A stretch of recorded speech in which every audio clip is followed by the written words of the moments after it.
कैसे हैं आप लोग? देश अभी मुश्किलों से गुजर रहा है और जिसका वजह है कोरोना की महामारी।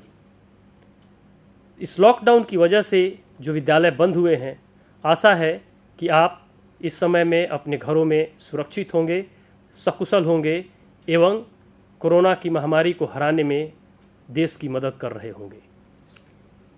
इस महामारी से बचने का एकमात्र उपाय है साफ सफाई एवं भीड़ भाड़ से दूरी बनाए रखना। अपने हाथों को साबुन से धोते रहें एवं अपने घर के वातावरण को, आसपास को साफ रखें।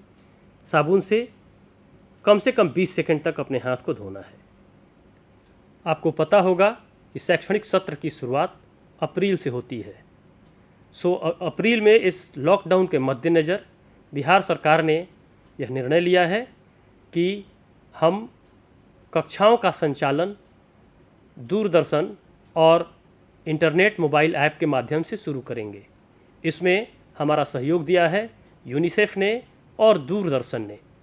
एजुकेशनल मटेरियल्स को मोबाइल पर, टीवी पर देख सकेंगे। मोबाइल पर देखने के लिए आपको उन्नयन ऐप मेरा मोबाइल मेरा विद्यालय डाउनलोड करना होगा और उसके माध्यम से आप सभी तरह के, सभी क्लास के, सभी विषयों के कंटेंट को देख सकेंगे, पढ़ सकेंगे और यदि आपके मन में कोई प्रश्न हो तो आप उसे उस ऐप पर पोस्ट कर सकेंगे और हमारे एक्सपर्ट्स उस पर उत्तर देंगे।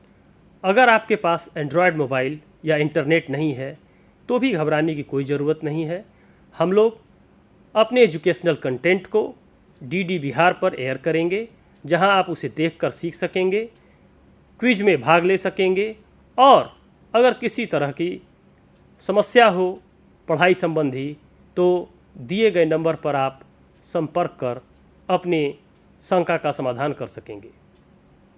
तो आइए बच्चों, अपने घरों में सुरक्षित रहते हुए विद्या ग्रहण करें एवं स्वयं को शिक्षित एवं मजबूत बनाएं। सुरक्षित रहें, घर पर रहें, पढ़ते रहें, बढ़ते रहें। हेलो दोस्तों, कैसे हैं आप सब? हमें पता है कि आप अभी के समय में अपने विद्यालय को बहुत मिस कर रहे हैं। इसलिए दूरदर्शन के माध्यम से हम आपके पास आपके विद्यालय को लेकर आए हैं, जिसमें आपकी कक्षाएं भी लगेंगी तथा आप सब मजेदार और प्रेरक कहानियां भी सुन सकेंगे। तो बस तैयार हो जाइए और हाँ, अपने पास अपनी कॉपी एवं कलम रखना ना भूलें। इस कक्षा में भी अगर आपके मन में आज के विषय से संबंधित कोई जिज्ञासा एवं प्रश्न आए तो नोट जरूर करते जाना है। आज के एपिसोड में हम कक्षा 9 के विज्ञान का एक रोचक पाठ गति के साथ शुरुआत करेंगे, जिसके बाद हम गणित में बेलन का पृष्ठीय क्षेत्रफल निकालना जानेंगे, वो भी बहुत इंटरेस्टिंग तरीके से, जिससे कि आपको उसका फॉर्मूला रटने की जरूरत नहीं पड़ेगी बिल्कुल भी। हर वीडियो के बाद हम एक छोटा सा क्विज भी करेंगे। उसके बाद हम लोग एक बहुत मजेदार कहानी देखेंगे, जो कहानी है ज्योति की और कहानी का नाम है प्रेमनगर और शहद का गांव। इस कहानी से हम यह भी सीखेंगे कि किसी भी समस्या का समाधान कैसे निकाल सकते हैं हम। उसके बाद हम शुरू करेंगे कक्षा 10 की पढ़ाई, जिसमें हम गणित का पहला पाठ वास्तविक संख्याओं के बारे में पढ़ेंगे और उसके बाद हम विज्ञान का पहला पाठ शुरू करेंगे, जिसका नाम है रासायनिक अभिक्रियाएं एवं समीकरण। और इसमें भी हर वीडियो के बाद जो भी आपको पढ़ाया जाएगा उस पर हम एक छोटा सा क्विज करेंगे। आप सभी क्विज के सवालों को अपने कॉपी में नोट कर सकते हैं, ताकि बाद में आपको पढ़ने में आसानी हो। और हाँ दोस्तों, एपिसोड के शुरुआत में आपको यह भी बताया गया था कि आप जो भी समस्याएं आए आज के पाठ को लेकर, आज के विषय को लेकर, उन सब को भी आप नोट जरूर कीजिएगा। तो चलिए आज के एपिसोड की शुरुआत करते हैं।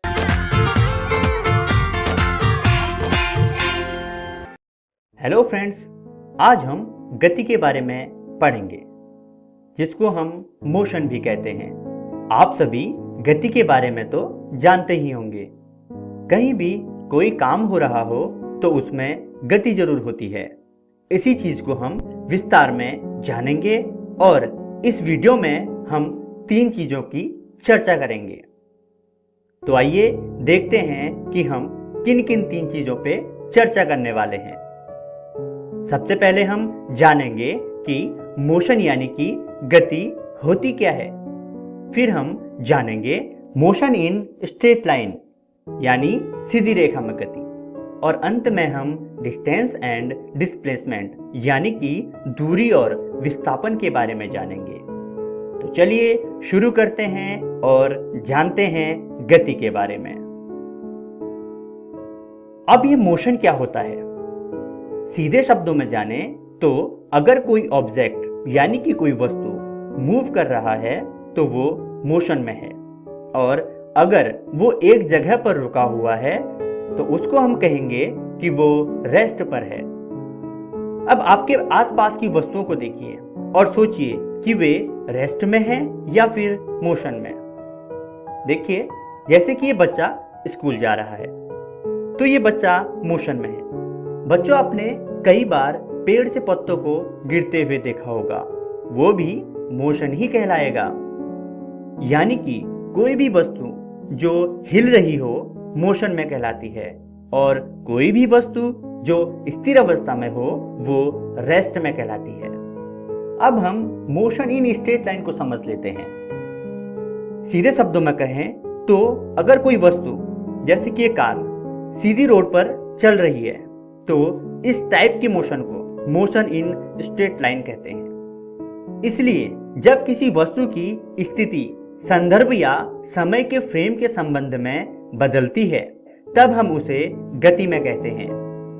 उदाहरण के लिए, जब हम ट्रेन में बैठे होते हैं तो ट्रेन के संदर्भ में तो हम स्थिर अवस्था में होते हैं, लेकिन जमीन के संदर्भ में हम गति में होते हैं।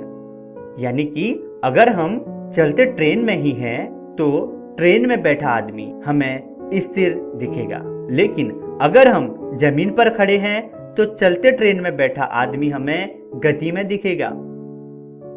आइए अब हम बात कर लेते हैं कि दूरी और विस्थापन यानी कि डिस्टेंस और डिस्प्लेसमेंट क्या होता है। अब जरा यहां देखिए, ये बस एक जगह ए से चलकर अपनी दूसरी जगह बी पर जा रही है।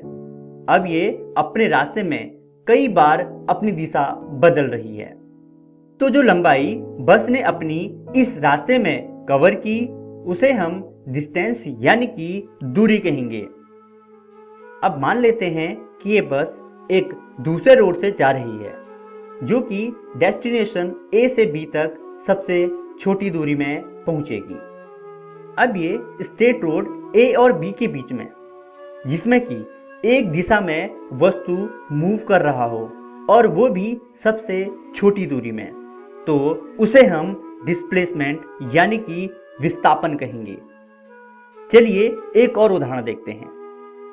मान लीजिए कि आप अपने घर से सुबह चलते हैं अपने स्कूल के लिए, जो कि 4 किलोमीटर दूरी पर है, लेकिन स्कूल पहुंचने के लिए आपको काफी घूम के जाना पड़ता है और वो रास्ता 7 किलोमीटर का पड़ जाता है।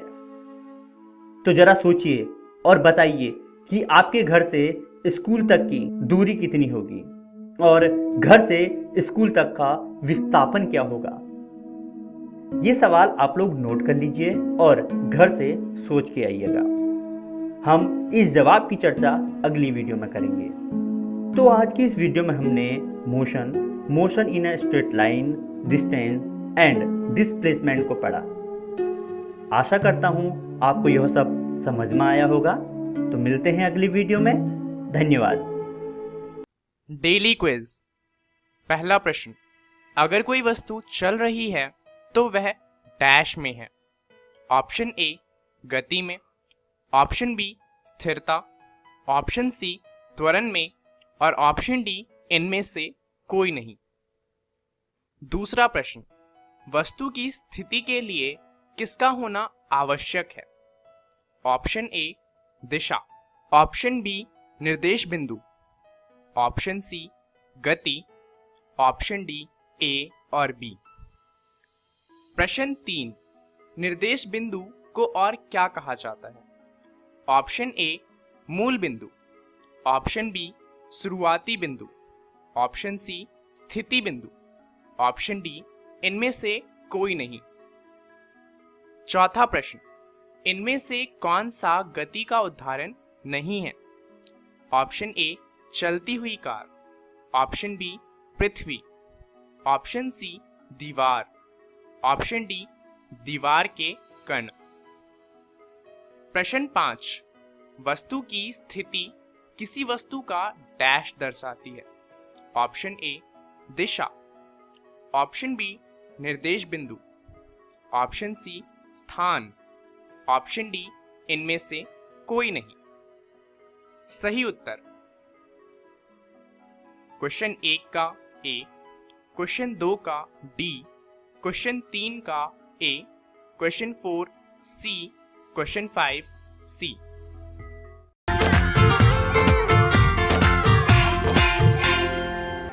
हेलो दोस्तों, आज हम लोग बेलन के बारे में पढ़ने जा रहे हैं, जिसे हम इंग्लिश में सिलेंडर बोलते हैं। अब आप लोग सोच रहे होंगे कि ये बेलन होता क्या है।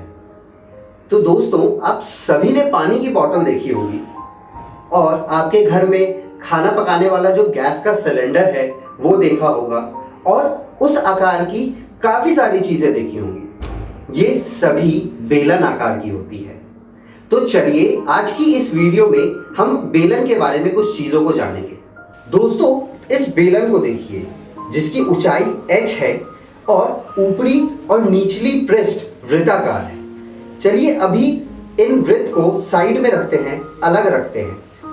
ये जो हिस्सा बच गया है इस बेलन का, इसको हम वक्र पृष्ठ कहते हैं। तो इस वक्र पृष्ठ के अगर हम इस लंबाई को देखेंगे तो आप बता सकते हैं क्या कि ये क्या है?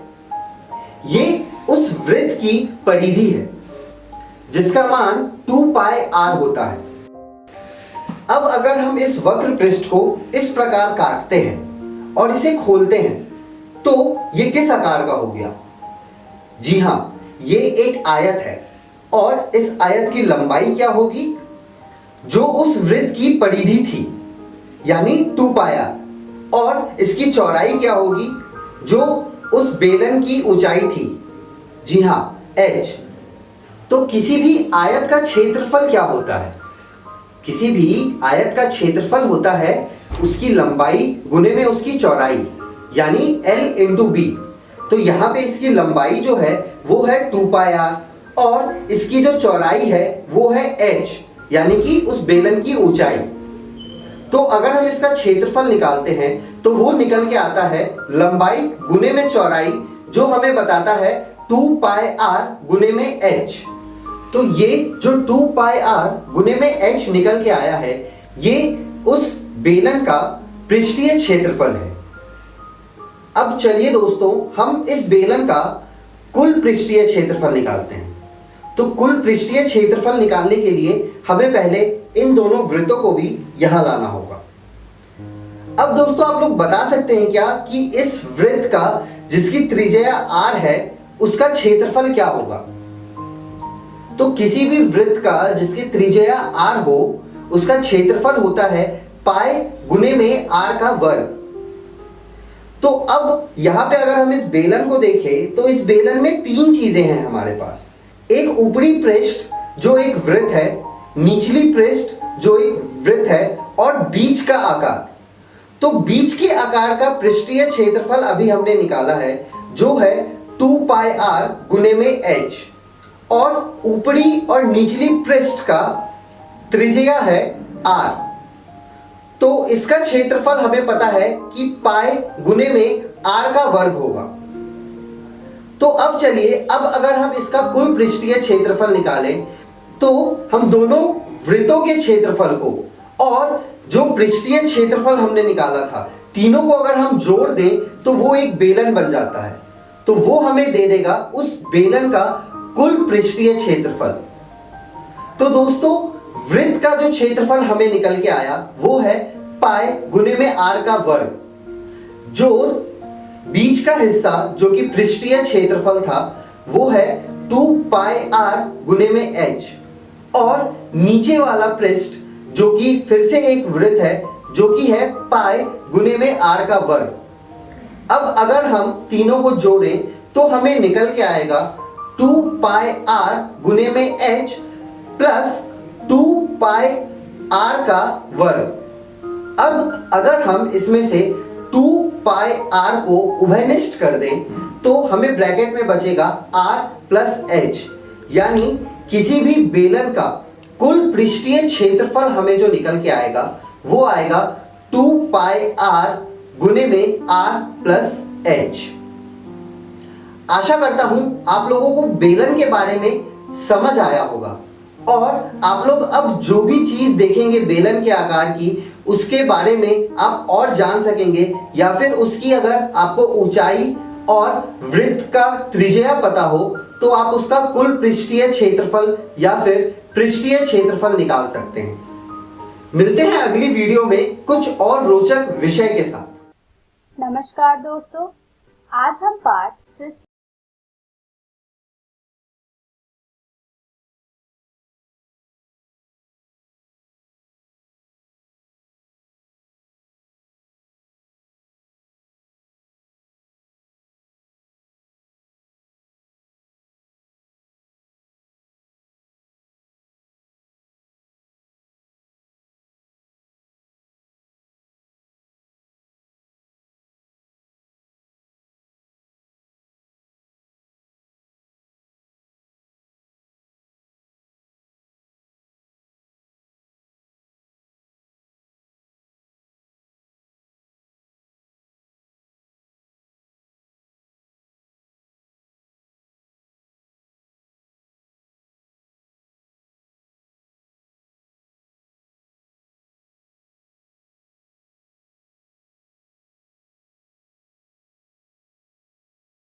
कोरोना से डरे नहीं, एहतियात बरतें। वैसे तो स्वच्छता और व्यक्तिगत साफ सफाई हर समय जरूरी है, लेकिन अभी कोरोना महामारी फैलने के दौर में यह एकदम आवश्यक हो गई है। बस यह जानने की जरूरत है कि साफ सफाई करने के दौरान आप किन बातों के प्रति विशेष तौर पर सजग रहें। आइए इसे बिंदुवार समझ लें। हाथ को अच्छी तरह से साबुन पानी या हैंड वॉश से कम 20 सेकंड तक धोएं, या अल्कोहल सैनिटाइजर से साफ करें। होटल या किसी कार्यालय में जाएं तो वहां उपलब्ध हैंड वॉशिंग प्रोटोकॉल के अनुसार अपने हाथों को साफ करें। कोरोना संक्रमित या कोरोना संदिग्ध व्यक्ति या खांस छींक रहे व्यक्ति से कम 1 मीटर की दूरी बनाए रखें। भीड़ भाड़ में मास्क लगाए रखें या मुंह नाक को ढक कर रखें। यदि घर में कोरोना संक्रमित व्यक्ति क्वारंटाइन में है तो उसके व्यक्तिगत उपयोग की चीजों जैसे बर्तन, ग्लास, कप, तौलिया, बिस्तर का इस्तेमाल न करें। फर्श और अन्य सतहों को घर में रोजाना प्रयोग किए जाने वाले ब्लीच घोल या फिनाइल से साफ करते रहें। शौचालय को भी घर में रोजाना प्रयोग किए जाने वाले ब्लीच घोल या फिनाइल से साफ करते रहें। ऑनलाइन सामान मंगाने पर डिलीवरी करने वाले व्यक्ति नियमित आने वाले घरेलू सामान जैसे दूध, अखबार इत्यादि के लिए सुरक्षात्मक तरीके अपनाएं। बस, ट्रेन, ऑटो, टैक्सी, दुकान के काउंटर के संपर्क में आने पर भी एहतियात बरतें। जनहित में जारी राज्य स्वास्थ्य समिति बिहार। अधिक जानकारी के लिए संपर्क करें टोल फ्री नंबर 104। आइए बच्चों, देखते हैं ज्योति की एक कहानी, प्रेम नगर और शहद का गांव। बदलाव एक दिन में नहीं आता है, उसके लिए लड़ना पड़ता है, अपनों से और अपने सपनों से। मेरा भी एक सपना था। और फिर दिल्ली से लड़के वाले आए हैं, ज्योति को बुलाओ। ज्योति चली गई। मेरी बेटी को वापस ला दीजिए। कुछ तो गड़बड़ है। मैं बी कीपिंग सीखना चाहती हूँ। क्लाइमेट चेंज की वजह से दुनिया बर्बाद हो रही है। किसी को तो पहल करनी होगी। ये इतना आसान नहीं है। हम सब तुम्हारे साथ हैं। हमें सीखना होगा उन लोगों से जो इस काम को जानते हैं।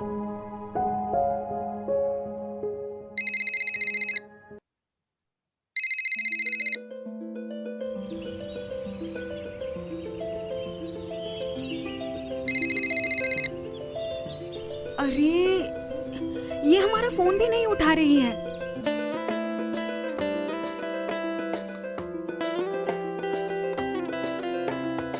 आपकी चिट्ठी आई है। नमस्कार पवन, मेरा नाम आमिर है।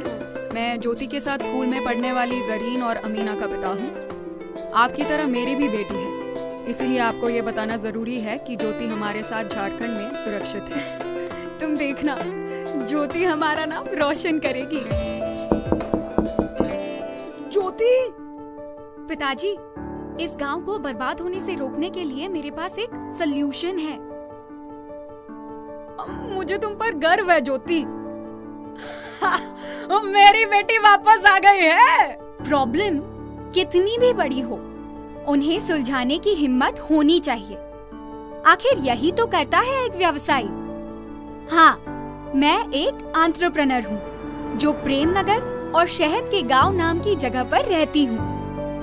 तो आइए हमारे साथ और इस रेवोल्यूशन में जुड़ जाइए। प्रेम नगर और शहद का गांव 5 दिन का प्रोजेक्ट है। आप इसे 4-4 के समूह में जाकर पूरा करेंगे। पहला दिन, क्षेत्र शोध। मधुमक्खी पालक के पास जाए, उनसे उनके कौशलों के बारे में पूछे। मधुमक्खी का जीवन कितना होता है, शहद की जानकारी, व्यापार की जानकारी, वे अपनी मधुमक्खियों के साथ कहां कहां जाती है। नोट्स बनाना और फोटो लेना ना भूले। दूसरा दिन, खेत में जाकर रिसर्च। किसानों से जाकर पूछे कि वे क्या उगाते हैं, क्या वे जैविक खाद का प्रयोग करते हैं और क्या उन्हें लगता है कि मधुमक्खियों से उन्हें फायदा होगा। तीसरा दिन, बाजार में जाकर शोध। उन दुकानों में जाइए जहां शहद बिकता है। वहां जो जो कंपनियों के शहद बिक रहे हैं, उनकी सूची बनाइए।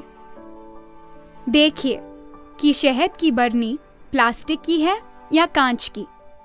उनकी कीमत कितनी है, देखिए उसमें क्या क्या है। और हाँ, फोटोज खींचना ना भूले। चौथा दिन, आप अपने समूह के साथ सोचे कि क्या कुछ और शोध करना जरूरी है, और अगर है तो वहां जाइए। आप कृषि विज्ञान केंद्र जा सकते हैं, या जैविक किसान से मिल सकते हैं, या जैविक खेत जा सकते हैं। 5वां दिन, अपनी व्यापार की योजना लिखिए। सब साथ मिलकर अपना रिसर्च प्रोजेक्ट कंप्लीट करें और उसे चेक करने के लिए अपने शिक्षक को दे। ये करने के बाद दूसरी कहानी देखिए, पढ़िए और सीखिए, क्योंकि युवा उद्यमी कभी रुकते नहीं हैं।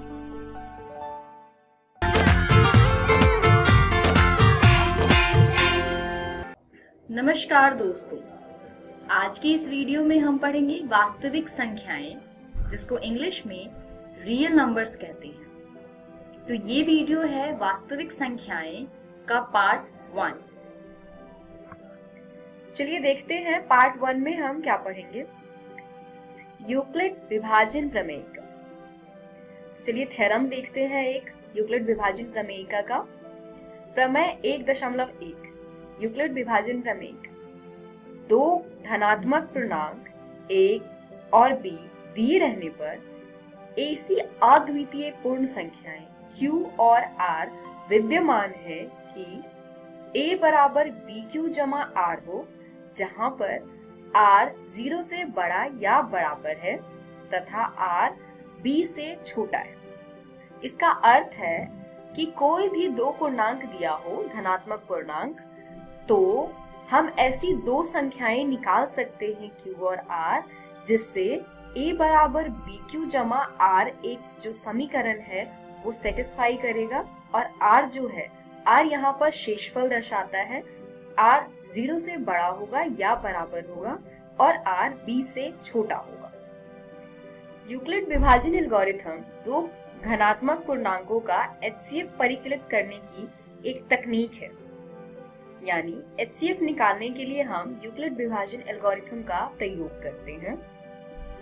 आपको याद होगा कि दो धनात्मक पूर्णांक a और b का HCF सबसे बड़ा धनात्मक पूर्णांक d है, जो a और b दोनों को विभाजित करता है।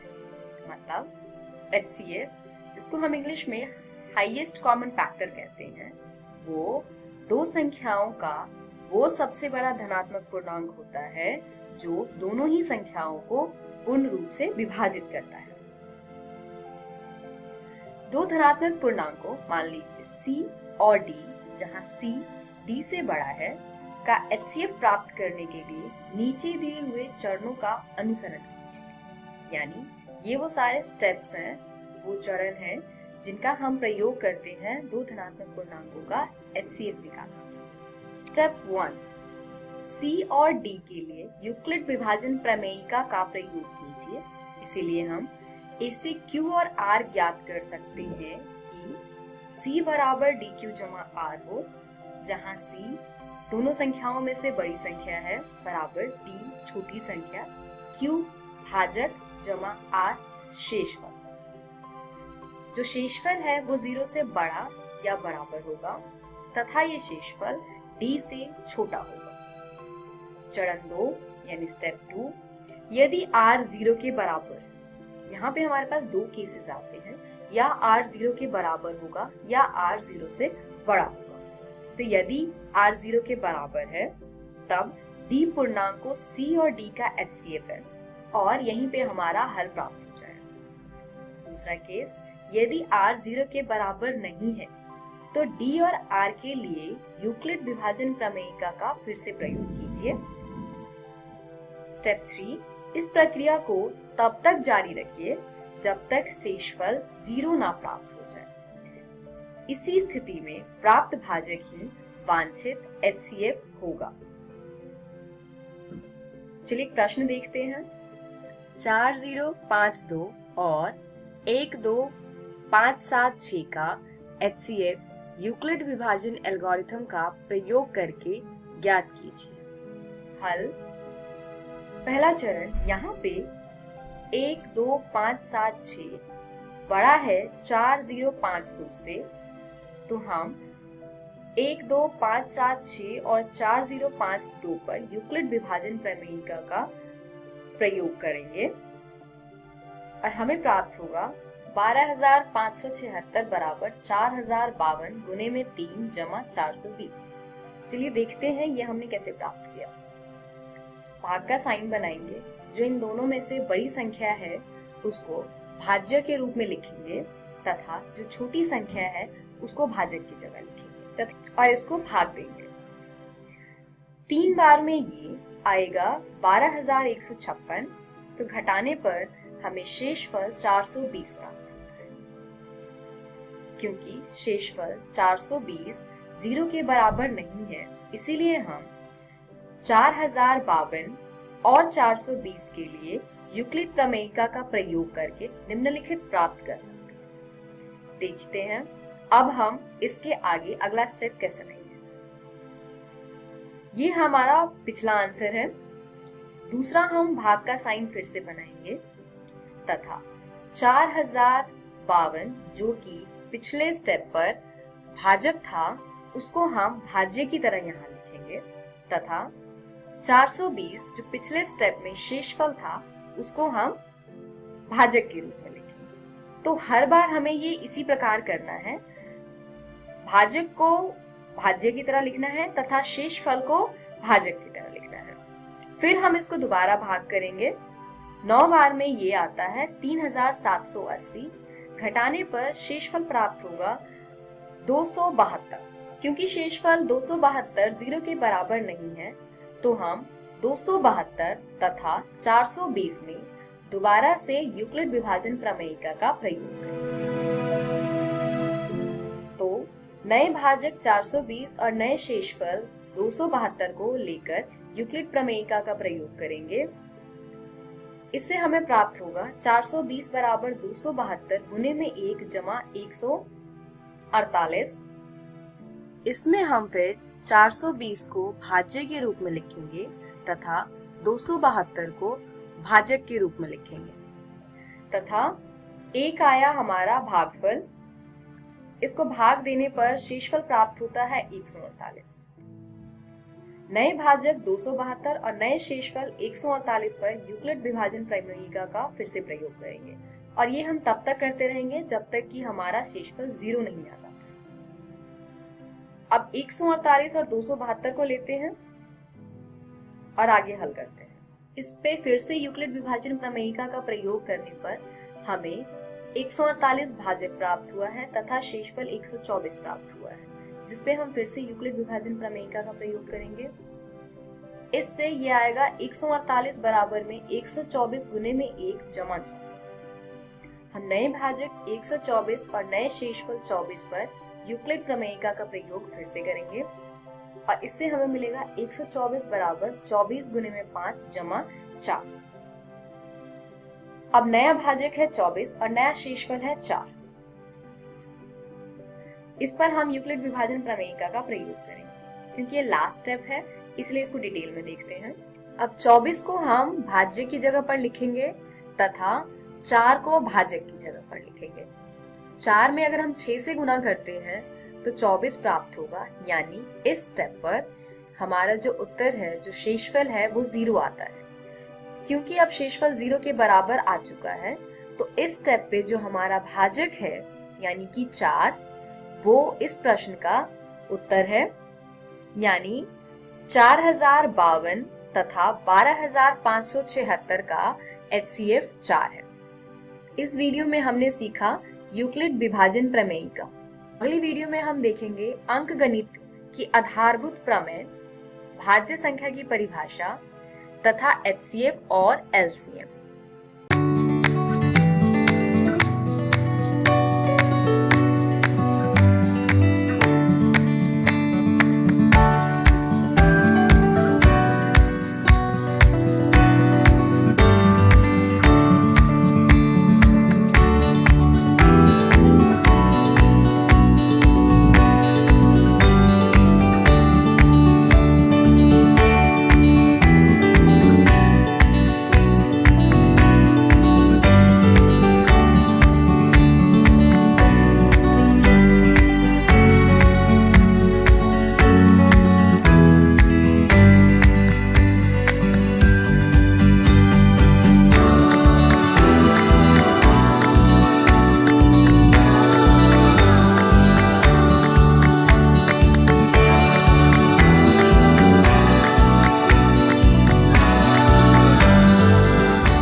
राजू जरा इधर आना।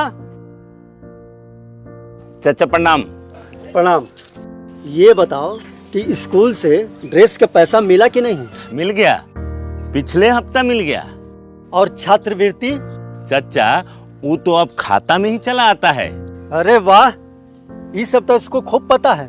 पर ये पता है तुम्हारा लड़का स्कूल में काका सीखता है?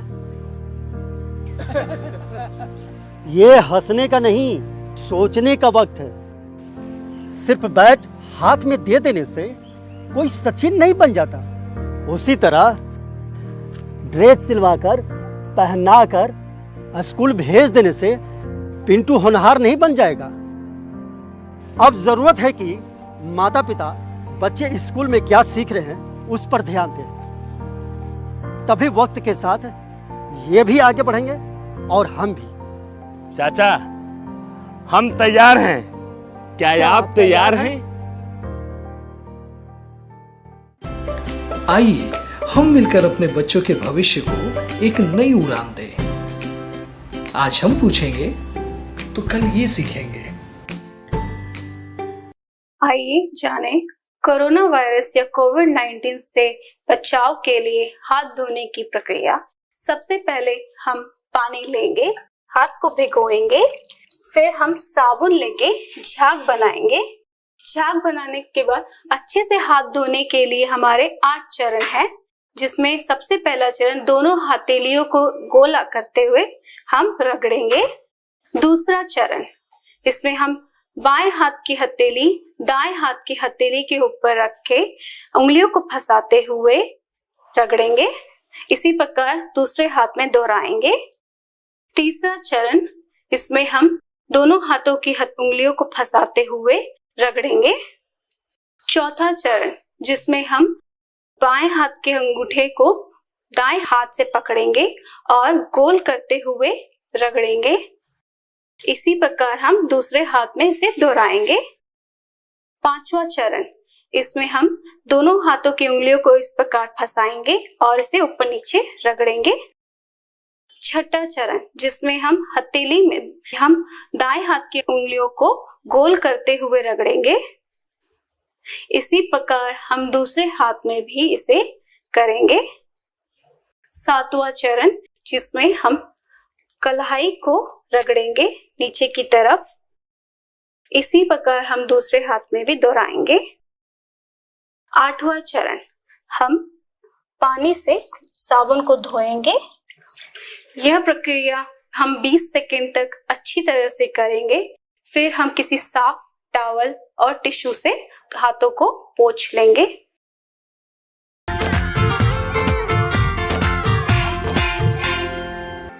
नमस्कार दोस्तों, आज जो हम अध्याय करने जा रहे हैं उसका नाम है रासायनिक अभिक्रियाएं एवं समीकरण। तो चलिए जानते हैं कि इस अध्याय के पहले भाग में हम क्या क्या जानने वाले हैं। सबसे पहले हम बात करेंगे रासायनिक बदलाव के बारे में।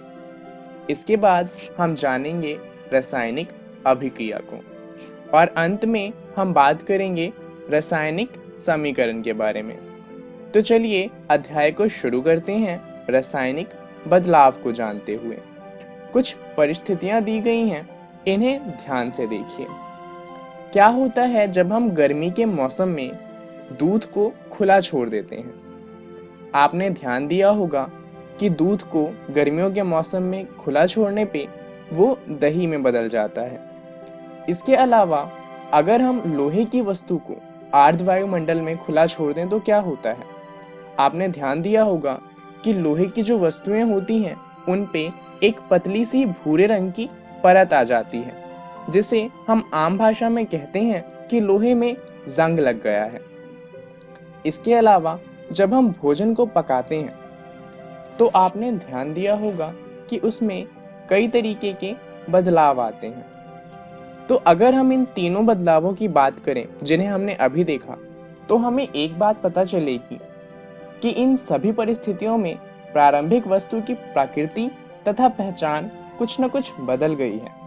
जैसा कि धातु की बात करें तो धातु में बाद में एक परत आ गई थी जो भूरे रंग की थी, दूध की बात करें तो वो दही में बदल गया था और भोजन में कई तरीके के बदलाव आने के बाद वो पक गया था। ये जितने भी बदलाव थे ये सभी रासायनिक बदलाव थे और ये हमें बताते हैं रासायनिक अभिक्रिया के बारे में। वो किस तरह से? जब भी कोई रासायनिक परिवर्तन होता है तो हम कह सकते हैं कि एक रासायनिक अभिक्रिया हुई है। तो सवाल ये आता है कि आखिर रासायनिक अभिक्रिया का वास्तविक अर्थ है क्या? तो चलिए जानते हैं कि रासायनिक अभिक्रिया क्या होती है। रासायनिक अभिक्रिया में एक या अधिक पदार्थ आपस में अंतरक्रिया करके परिवर्तित होते हैं और एक या अधिक भिन्न रासायनिक गुण वाले पदार्थ को बनाते हैं। जैसा कि हमने अभी इन तीनों परिस्थितियों में देखा था कि धातु जो था वो बदल गया था और भूरे रंग का हो गया था, जो दही थी वो दूध से बनी थी और जो हमारा भोजन था वो पक गया था। एक और उदाहरण देखें तो मैग्नीशियम रिबन को जब हम जलाते हैं तो वो मैग्नीशियम ऑक्साइड में परिवर्तित हो जाता है। ये भी एक रासायनिक अभिक्रिया है। अब यहाँ तो हमें बता दिया गया कि ये रासायनिक अभिक्रिया है, पर किसी क्रिया को देखकर हमें पता कैसे चलेगा कि वो रासायनिक है या नहीं है? ये पता करने के लिए जितनी भी रासायनिक अभिक्रिया होती है उन सभी के कुछ संकेत होते हैं। चलिए जानते हैं कि वो संकेत क्या हैं जिनसे हमें ये पता चलेगा कि जो क्रिया हुई है वो रासायनिक है या नहीं। सबसे पहला है अवस्था में परिवर्तन। जैसा कि हम जानते हैं कि 3 तरीके की अवस्था होती है, ठोस अवस्था, द्रव अवस्था और गैस अवस्था। तो मान लीजिए कि कोई तत्व ठोस अवस्था में था और क्रिया के बाद वो द्रव अवस्था या फिर गैस अवस्था में परिवर्तित हो गया, तो हम कह सकते हैं कि जो क्रिया हुई है वो रासायनिक अभिक्रिया है। दूसरा है रंग में परिवर्तन। अगर किसी तत्व के रंग में परिवर्तन होता है तो जिस कारण से वो परिवर्तन होगा हम कह सकते हैं कि वो एक रासायनिक अभिक्रिया है। तीसरा है गैस का निकास या उत्सर्जन। अगर किसी कारणवश किसी तत्व से किसी गैस का निकास होना शुरू हो जाता है तो हम कह सकते हैं कि जो बदलाव हुआ है वो एक रासायनिक बदलाव है। और आखिरी में हम बात करेंगे तापमान में परिवर्तन की। अगर किसी तत्व के तापमान में परिवर्तन आता है तो जिस कारणवश वो परिवर्तन आया है वो भी एक रासायनिक बदलाव होगा। ये तो थी रासायनिक बदलाव की बात। अब मान लीजिए कि आपको इन बदलाव को लिखना हो तो आप किस तरीके से लिखेंगे? तो चलिए जानते हैं रासायनिक समीकरण के बारे में। उदाहरण लेते हैं मैग्नीशियम रिबन वाला, जहां पर मैग्नीशियम रिबन ऑक्सीजन के साथ जब रासायनिक अभिक्रिया करती है तो मैग्नीशियम ऑक्साइड में परिवर्तित हो जाती है। इसे कुछ इस तरीके से लिखा जा सकता है, मैग्नीशियम प्लस में ऑक्सीजन, जिससे हमें मिलता है मैग्नीशियम ऑक्साइड। अब इससे फायदा क्या होगा? अब हमें पूरा नहीं लिखना पड़ेगा कि मैग्नीशियम ऑक्साइड ने ऑक्सीजन के साथ अभिक्रिया करके मैग्नीशियम ऑक्साइड बनाया। अब हम उसे बहुत छोटे में लिख सकते हैं, मैग्नीशियम जमा में ऑक्सीजन, उससे हमें मिलता है मैग्नीशियम ऑक्साइड। तो हमने पूरी अभिक्रिया को बहुत ही संक्षेप में लिखा है। अब यहाँ पर हमने शब्दों का यूज किया है, जैसे कि मैग्नीशियम और ऑक्सीजन। क्योंकि यहाँ पर शब्द का इस्तेमाल किया गया है तो इस तरीके की समीकरण को हम कहते हैं शब्द समीकरण। तो चलिए जानते हैं कि इस वीडियो में हमने क्या क्या जाना। सबसे पहले हमने बात करी रासायनिक बदलाव के बारे में, जहाँ पे हमने कुछ उदाहरण लिए थे, जैसे कि दूध का दही में परिवर्तन, या फिर लोहे के ऊपर जंग लगना, या फिर भोजन का पकना।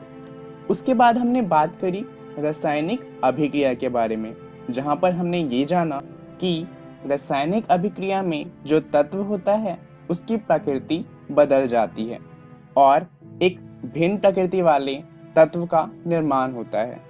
उसके बाद हमने बात करी रासायनिक समीकरण के बारे में, जहां हमने ये जाना कि रासायनिक अभिक्रिया को संक्षेप रूप में किस तरीके से लिखा जा सकता है। चलिए आप जानते हैं कि अगली वीडियो में हम क्या जानने वाले हैं। अगली वीडियो में हम बात करेंगे रासायनिक समीकरण को किस तरीके से लिखा जा सकता है उसके बारे में। उसके साथ साथ हम ये भी जानेंगे कि इन रासायनिक समीकरण को संतुलित किस तरीके से किया जा सकता है और इन्हें संतुलित करने का महत्व क्या है। धन्यवाद।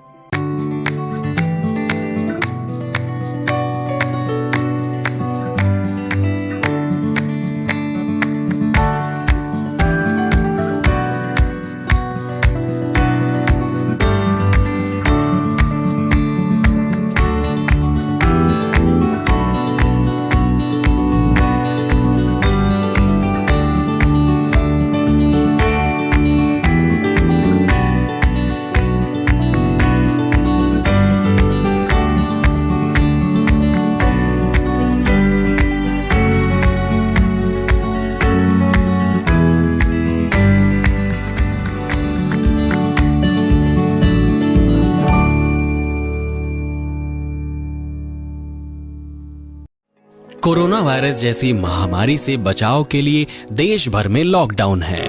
बच्चों को सुरक्षित रखने के लिए विद्यालय बंद किए गए हैं। इस परिस्थिति में आपका मोबाइल ही आपका विद्यालय बन सकता है। जी हाँ, बिहार सरकार के शिक्षा विभाग ने यूनिसेफ और इकोवेशन के साथ मिलकर उन्नयन ऐप मेरा मोबाइल मेरा विद्यालय की शुरुआत की है। इस ऐप पर आप कक्षा 6 से 12 तक के पाठ्यक्रम को पढ़ सकते हैं। सिर्फ पढ़ ही नहीं सकते, बल्कि आपको पढ़ते समय अगर किसी भी तरह की कोई परेशानी आती है या फिर मन में कोई सवाल आता है तो इस ऐप पर आप अपने सवाल भी पूछ सकते हैं, जिसका जवाब उस विषय के विशेषज्ञ द्वारा दिया जाएगा। तो प्ले स्टोर से अभी डाउनलोड करें उन्नयन ऐप मेरा मोबाइल मेरा विद्यालय और अपने मोबाइल से ही अपने विद्यालय का अनुभव पाएं, वो भी बिल्कुल निशुल्क। घर पर रहें, सुरक्षित रहें, स्वस्थ रहें, पढ़ते रहें, आगे बढ़ते रहें, क्योंकि चाहे कोई भी स्थिति हो, शिक्षा हर बच्चे का अधिकार है। बिहार शिक्षा परियोजना की एक पहल।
किशोरियां बनती हैं, किशोरियां फिर नारी बनती हैं।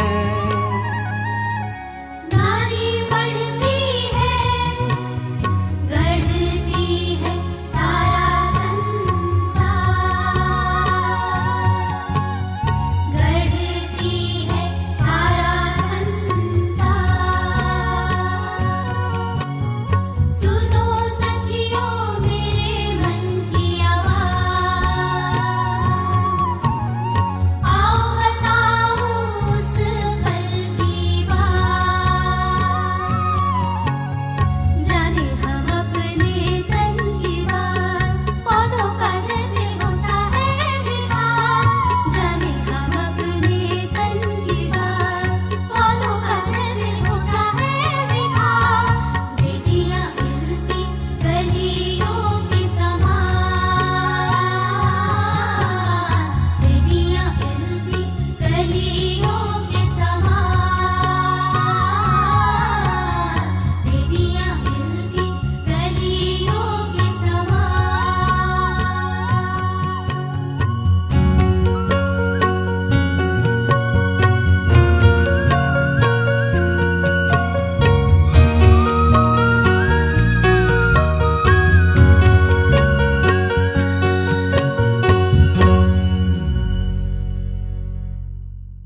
आशा करता हूं कि आज के एपिसोड में आपको जो भी बातें बताई गई हो, जो भी पाठ पढ़ाया गया हो, जो भी विषय पढ़ाया गया हो, उसे आप अच्छे से समझ पाए होंगे और जरूरी बातों को अपने कॉपी में नोट भी कर लिया होगा। आपको एपिसोड के शुरुआत में भी बोला गया था कि अपने सवालों को भी नोट कीजिएगा, जो भी शंकाएं आएंगी। अब आप इन सवालों को उन्नयन ऐप पर पोस्ट करके अपना जवाब पा सकते हैं। और यदि आपके पास मोबाइल या इंटरनेट की सुविधा नहीं है तो कोई बात नहीं, आप स्क्रीन पर जो नंबर दिए गए हैं वो नोट कर लीजिए। 2 नंबर है, पहला है 9709519929 और दूसरा नंबर है 9025592475। आप हमें ईमेल भी कर सकते हैं, ईमेल आईडी भी नोट कर लीजिए, biharunnyan@gmail.com, biharunnyan@gmail.com, biharunnyan@gmail.com। तो दोस्तों मिलते हैं अगले एपिसोड में, जिसमें हम कुछ और रोचक पाठ को पढ़ेंगे, जिसमें कक्षा 9 के भी पाठ होंगे, 10 के भी होंगे, और जैसे आज हमने ज्योति के बारे में एक कहानी सुनी, वैसे ही एक और मजेदार कहानी के साथ मिलेंगे। आज के एपिसोड में इतना ही। घर पर रहें, सुरक्षित रहें और पढ़ते रहें। बाय बाय दोस्तों।